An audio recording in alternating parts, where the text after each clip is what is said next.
Hello, it's been a while. I apologise for my tardiness. I've been busy starting my new job and it's been a little bit all consuming. And I think the last update I did on here was all about my updated HRT regime since adding testosterone. And that continues to go really well. But I'll do an update on that in a couple more weeks when I sort of say get to the 3-month mark. But what I thought would be good to talk about today would be how I prepared for radiotherapy, because it's actually 3 years this month when I had that first mammogram. Actually, I think by now I'd had it and I'd had the callback letter that was just sitting waiting for me to go to the appointment. So yeah, 3 years ago. And it's no coincidence that I've had what I call a TMS flare. My surgery was, and the cancer was this side, but I've got horrendous pain in my clavicle from sort of like the little knobble all along here, and it's just flared out of nowhere. It's not an injury. How could I possibly have injured my clavicle? Well, of course I could, but I haven't. So it's a TMS flare. I think it's just the body knows. The body keeps a score. We know this. And so I'm just paying it no heed, and I'm certainly not worried about it. But yeah, how I prepared for radiotherapy, because there will be people out there who are preparing for radiotherapy. It might not be breast cancer, it might be anything. You don't even have to be a female, you could be male. And I'm rambling. But this is how I prepared. So my fractions were 5, it used to be 15. And during COVID, they trialled reducing it, so higher levels of radiation over less fractions. So I don't know if they do this all over the country or whether it was just my hospital trust. But anyways, it was 5. And I decided from the outset that I was going to try and see this as positively as I possibly could. And what do I mean by that? I meant people were telling me, oh, you're going to be really tired. The amount of people who told me how tired I was going to be. And that months, maybe years later, I would have issues, pain, sensations. Now, I'm not saying that isn't true. What I'm saying is I made a conscious decision that I wasn't going to let that in. I had to try and remain as positive as I possibly could and to frame it in the best way for me. So what did that look like?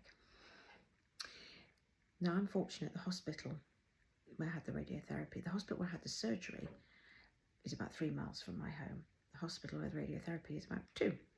So I decided I was going to walk or run to my appointments.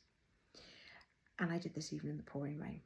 I think there was just one day the rain was so torrential that my husband picked me up.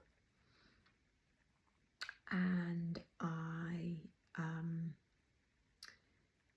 made a conscious effort to do that, because I wanted to frame it as this is happening, but I can still be as healthy and fit as I possibly can at the same time. Having radiotherapy doesn't mean I can't do a lot of my normal things, because I'd been given the okay to run after the surgery, because I'd had the surgery in April and I was having the radiotherapy in late July. It spanned July to August. I was also very open about it. I told people about it, and that was what was happening to me. And I had a break, so I started my radiotherapy. It was Wednesday, Thursday, Friday, and then I had 2 days off at the weekend. So I also made sure on that Saturday that I had lots of nice things planned, and I think we did the cinema, we went out for lunch, so lots of really nice things there. I also made sure that in the weeks post, I had little social commitments. I was still working, but I really cut down on my social commitments so that I would have time to rest, to reflect. Another thing I did was when people would comment about, oh, you're going to be really tired, I would say, thank you very much. And I'd change the subject, because I wouldn't let that I wasn't available for that kind of energy. I didn't want to hear it. I'm not saying it wasn't true for them.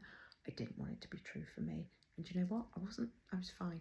I remember on my last session at ringing the bell, and somebody, and I posted it on social media how pleased I was to have finished, and somebody messaged and said, or commented actually, and said, oh yeah, I felt elated, but little did I know that a few months later I was hit by a tsunami of tiredness, and I thought, why are you telling me that? What good is that going to do me? I left the comment on, but I chose to rise above it, as I thought that might be your reality. That's not going to be my reality. And it wasn't, because I took good care of myself. I made sure I was eating whole foods, real foods. I hadn't actually stopped drinking at that point, but I really cut it down. I was getting early nights, I was sleeping, I was making sure that I went to bed. I wasn't staying out really, really late. I was being mindful about what I put into my body, what I put on my body, what I listened to, who I listened to. So I was taking really good care of myself. And another thing that I really did was feeling my feelings, and I did another quick video about this on Instagram earlier. And what I mean by feeling my feelings was, this is something I wasn't brought up to do. Feelings were bad, negative, don't cry, that's what, crying is weakness, but I've always been a crier.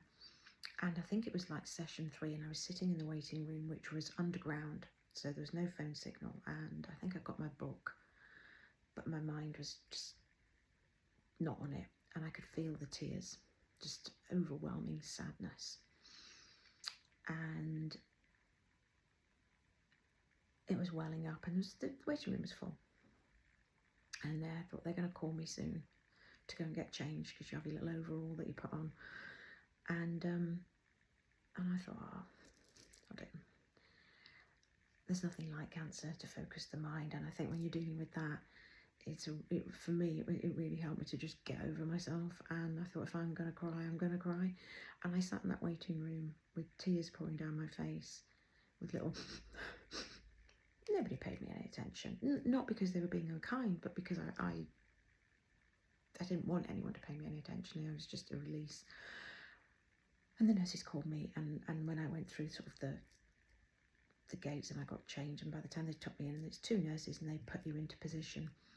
And by this point, I'm really sobbing, really body shaking, and they're looking at each other and they're going, would you like us to stop?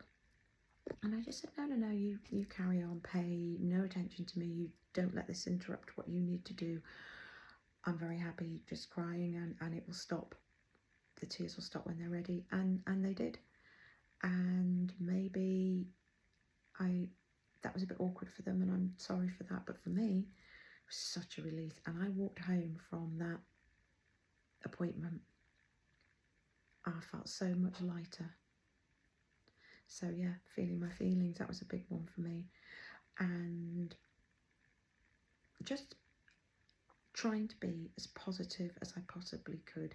Now I know that other people have very different experiences than I did, but what I'm saying is I put those sort of building blocks in place of mindset, who I listened to, what I listened to, making sure that I was eating well, sleeping well, giving my body as much opportunity as possible to heal and recover. One thing I wish I had done, I wish I'd stopped drinking before, because it was November when I stopped drinking alcohol. I wish I'd stopped drinking at Radiotherapy, I really do.